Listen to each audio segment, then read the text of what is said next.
The mysterious case of Kendrick Johnson. What really happened? Hit the subscribe button as we dive into it. The story begins on a cold January morning in 2013 in Valdosta, Georgia, a small, tight-knit town where gossip travels faster than the school bell. Kendrick Johnson, a 17-year-old student at Lowndes High School, was known for his quiet smile, his love for sports, and his close-knit circle of friends. He wasn't the kind of boy to get into trouble. But that morning, before the sun had fully risen, a discovery inside the school gym would change the Johnson family's life forever and ignite a firestorm of controversy that still burns today. The call came at 10:30 a.m. Students had wandered into the old gymnasium, a place rarely used except for storage or an occasional practice. The air was stale, with the faint smell of rubber mats and dust. But in the corner, where wrestling mats were stacked vertically against the wall, something seemed wrong. A pair of sock-covered feet stuck out from the center of a rolled-up mat. When staff and students pulled the mat down, horror filled the room. Inside was Kendrick Johnson, head first, arms pinned awkwardly at his sides, his body jammed deep inside the tight space of the mat. His face was swollen. His eyes were fixed in the emptiness of death. Paramedics were called, but it was already too late. Kendrick had been gone for hours. News of Kendrick's death spread like wildfire. Teachers whispered in the hallways. Students clung to each other in disbelief. Valdosta wasn't the kind of town where things like this happened. Almost immediately, questions started swirling. How could a healthy, athletic teenager end up headfirst inside a rolled-up gym mat? The official explanation from the Lowndes County Sheriff's Office came quickly. It was a tragic accident. Investigators claimed Kendrick had been trying to retrieve a pair of sneakers that he stored in the mats to avoid locker fees. He must have reached down, slipped, and gotten stuck. Unable to free himself, he suffocated. But to Kendrick's family, this story made no sense. Jacqueline and Kenneth Johnson, Kendrick's parents, were devastated. But their grief quickly turned into determination. They knew their son. He was nearly 6 feet tall, strong, and agile. Why would he crawl headfirst into a mat? And if he did, wouldn't he have cried out for help? The gym was in use that morning. Someone would have heard. And then there was the matter of the evidence. The Johnsons were told the school's security cameras had captured Kendrick entering the gym. But when they saw the footage, it was incomplete, missing critical hours. Multiple camera angles were grainy. Some pointed at the ceiling, and others seemed to have mysterious gaps. Even more disturbing, the school claimed no one saw anything unusual. Not a single student, teacher, or janitor reported hearing a struggle. The autopsy that raised more questions. The Johnsons refused to accept the accidental death ruling. They hired an independent pathologist to perform a second autopsy after Kendrick's body was exhumed. What he found was chilling. Kendrick's organs, including his brain, were missing. In their place was newspaper. The funeral home claimed this was standard practice after an autopsy when organs were not returned. But to the Johnsons, it was a horrifying sign that something was being covered up. The independent autopsy also found injuries to Kendrick's neck that were consistent with blunt force trauma. Injuries that the official report had never mentioned. The family's belief deepened. Kendrick had been murdered. As the story gained national attention, rumors began to swirl. Some pointed to a possible confrontation with other students. Others whispered about a fight over a girl. There was even talk of a rivalry with members of a powerful local family. The Johnsons believed their son had been targeted, and that local law enforcement, and possibly the school, were involved in a cover-up. They claimed the missing surveillance footage, the organ removal, and the quick accidental death ruling were all pieces of a larger puzzle. Theories multiplied online, and soon, Kendrick's case was a lightning rod for debate.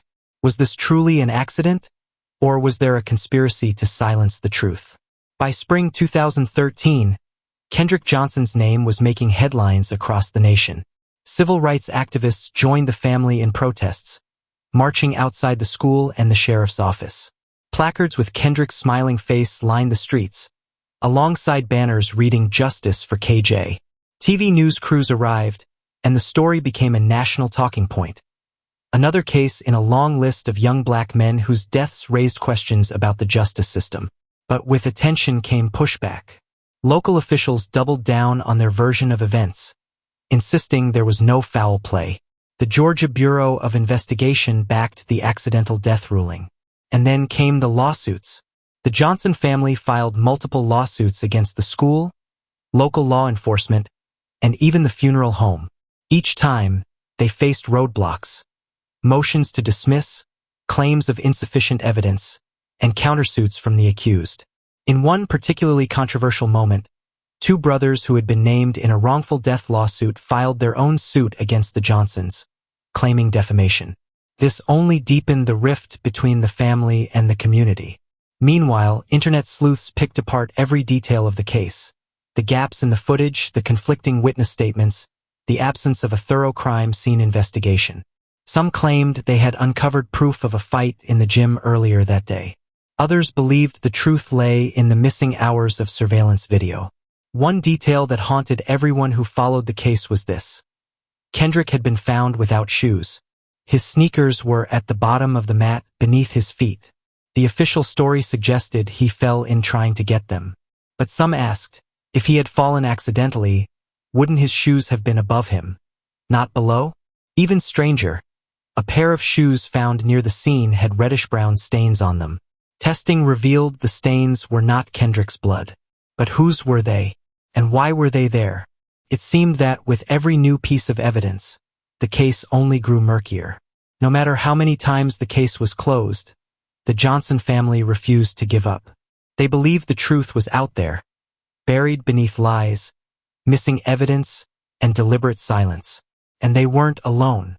Across the country, people demanded answers, signing petitions, sharing Kendrick's story on social media, and pushing for a federal investigation. In 2021, years after his death, the case was briefly reopened following new information. Hopes surged.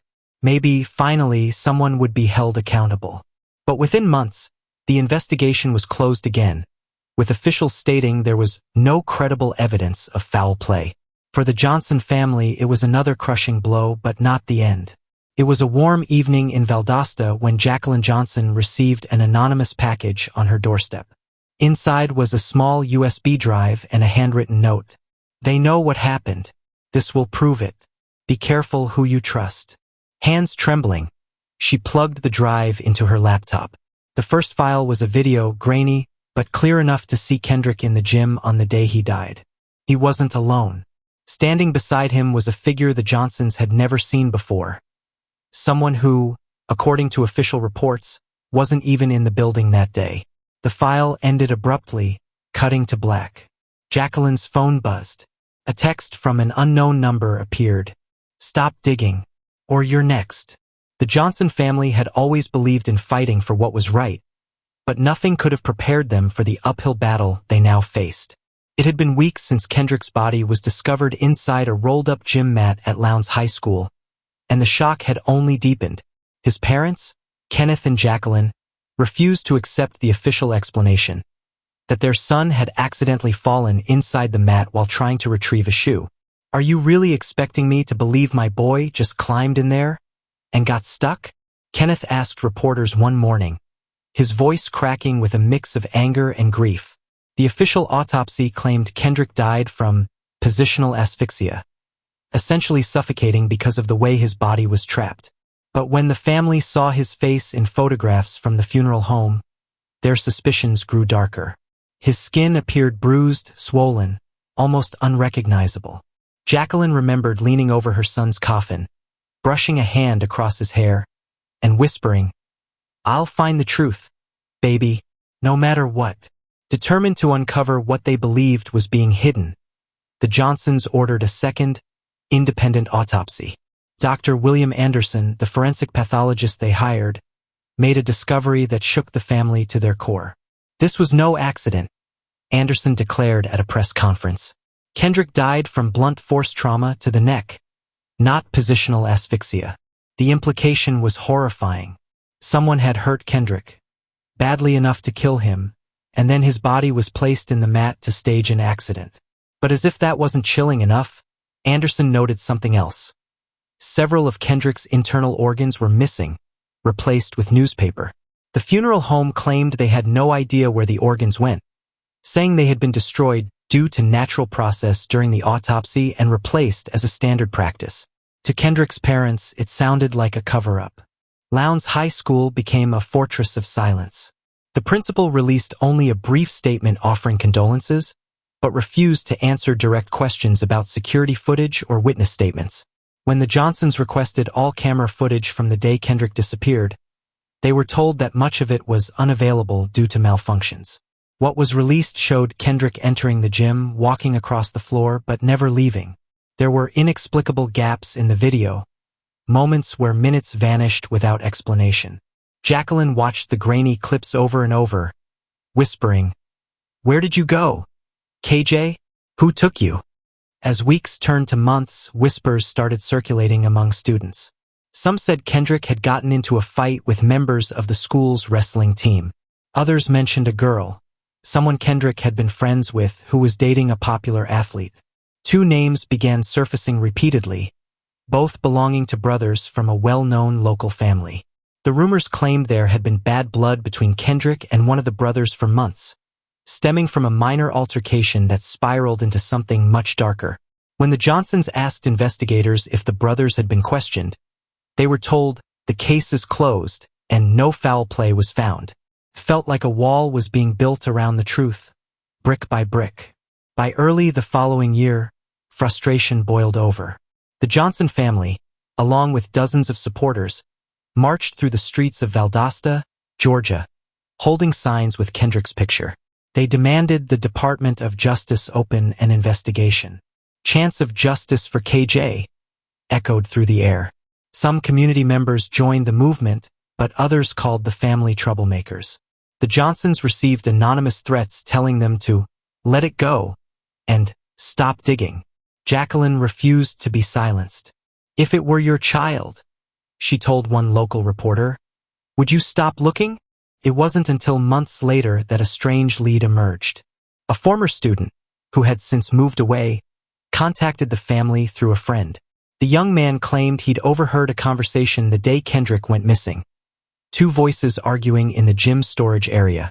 One of them, he believed, belonged to one of the brothers whose names had been whispered around the school. He said he'd been too afraid to speak up then, but now, living far from Valdosta, he felt safer. When the Johnsons took this to local authorities, they were told the statement was unreliable because it came so long after the incident. By the end of that year, the Johnson family did something controversial.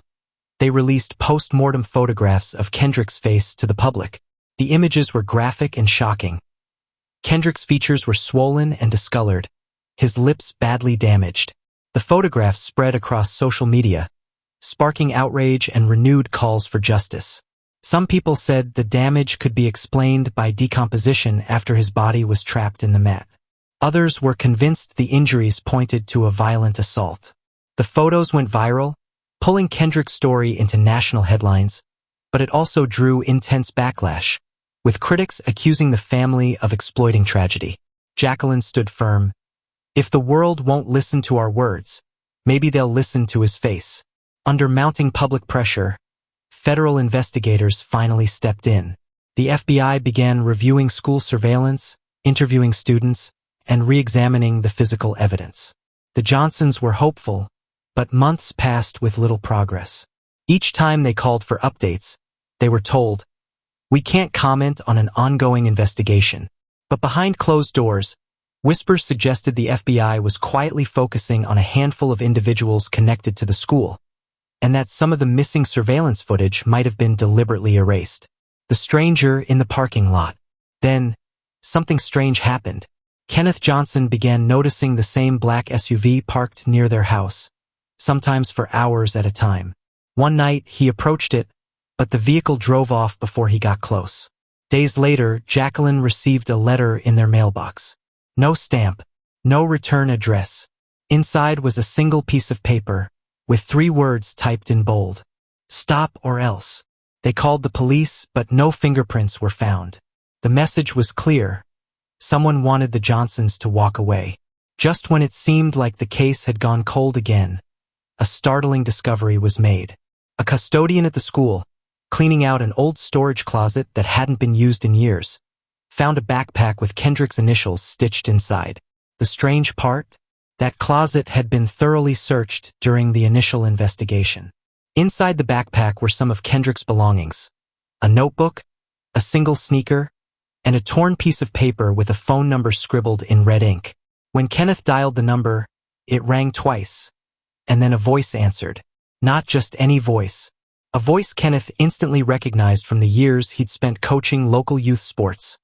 A voice connected to one of the very people the family had long suspected. The man spoke just one sentence before hanging up. "You're asking questions you don't want answered." Kenneth stared at the phone in disbelief, his pulse racing. If they could prove this connection, maybe, just maybe, they were getting close to the truth. But that night, as the Johnsons sat in their living room, planning their next steps, Jacqueline's phone buzzed. It was a new text message from an unknown number, and it contained something that made her blood run cold. A photo of their house, taken just minutes earlier, from the darkness outside. The Johnson family had been through years of grief, countless vigils, and tireless public campaigning. But now, they were staring at the chilling possibility that justice might never come. Not because there were no answers, but because the truth was being actively buried. It had been over a decade since Kendrick's body was found inside that rolled-up gym mat at Lowndes High School. The initial explanation, that he had accidentally fallen in while trying to retrieve a shoe, still hung in the air like an ugly stain. But the Johnsons knew better. Too many details didn't add up. Too many key pieces of evidence had been lost, altered, or ignored. Jacqueline Johnson sat at her kitchen table, surrounded by papers, police reports, autopsy photos, legal documents, and a thick binder labeled Kendrick's Truth. The photographs from the funeral still haunted her. The official story claimed her son died of positional asphyxia, yet the image she had in her hands told a different story. Kendrick's face was swollen beyond recognition, his skin bruised, his jaw visibly misaligned. Her voice trembled as she whispered, "They did something to my baby." In 2021, the case was reopened after years of public outcry. Federal investigators were once again tasked with piecing together what happened. But when the Johnsons met with them, they were told something they had heard far too often. "Without new physical evidence, there's nothing more we can do." Jacqueline's hands clenched into fists. "How are we supposed to get new evidence when you lost the old evidence?" The original crime scene photos were incomplete. Security footage from the school had missing timestamps and unexplained gaps. Hours of video gone. And when the family obtained a private autopsy, it revealed something shocking. Kendrick's organs were missing, replaced with newspaper. The county coroner claimed this was due to standard embalming practices by the funeral home, while the funeral home claimed the organs were already gone when Kendrick's body arrived from the medical examiner's office. No one took responsibility. No one was held accountable. And now, in 2023, the Johnsons were told the new investigation found no evidence to support federal criminal charges.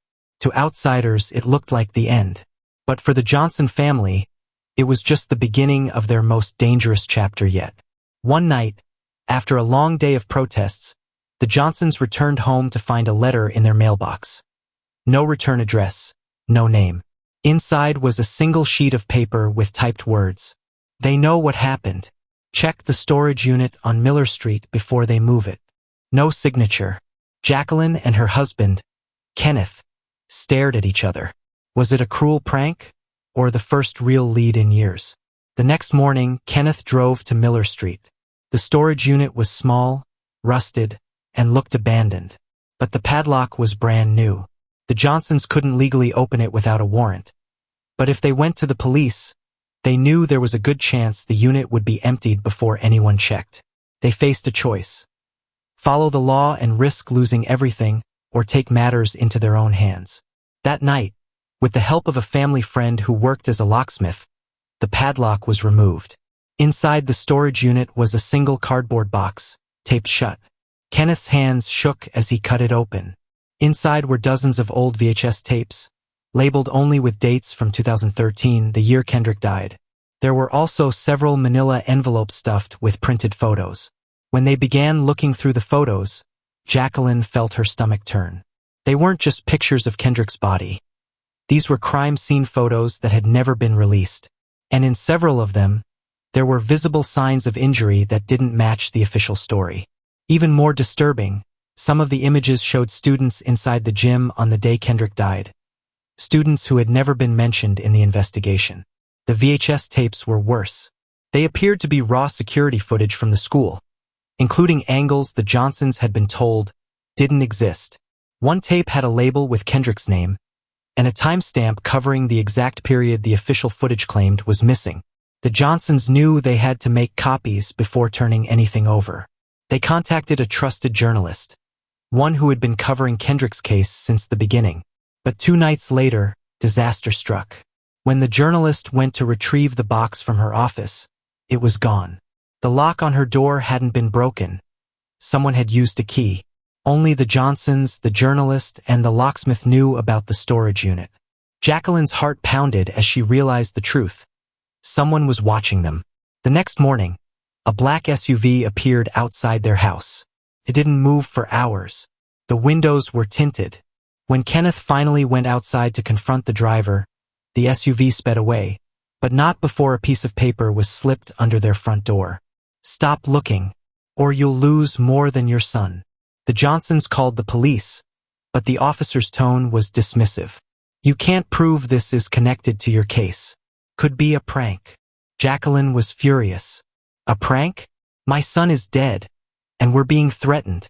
But deep down, she knew this was bigger than they could handle alone. By now, it was no longer about just Kendrick. It was about exposing the web of lies that had smothered the truth for years. The Johnsons believed the tapes could prove Kendrick didn't die alone, and that someone, maybe more than one person, was involved in his death. But without those tapes, their proof was gone. Still, Jacqueline couldn't shake the feeling that at least one copy existed somewhere. That night, she received a call from a blocked number. The voice on the other end was raspy, as if the caller was speaking through a filter. "I know where the tape is, but if I give it to you, you have to promise me one thing: no police." Before she could respond, the line went dead. The next day, Jacqueline followed the instructions from the mysterious caller. She drove to an empty parking lot on the edge of town, her phone turned off to avoid tracking. A man in a baseball cap approached her car. His face was shadowed, his voice low. "I used to work at the school. I know what they did to your boy. This," he handed her a small flash drive, "is the truth they don't want you to see." Jacqueline's hands trembled as she took it. "Why are you helping me?" The man looked over his shoulder. "Because they're coming for me next." Jacqueline rushed home and plugged the flash drive into her laptop. The video began to play. Kendrick walking into the gym, alive and smiling. A group of students followed minutes later. Then, the camera angle shifted, showing something the official footage never had. A confrontation. A struggle. Kendrick falling to the ground. And then, black screen. Someone had cut the recording mid-scene. But before Jacqueline could process what she saw, the power in her house went out. Her laptop screen went dark. Through the window, she saw headlights approaching, slowly, deliberately, until they stopped right outside her home. The sound of car doors opening echoed through the night.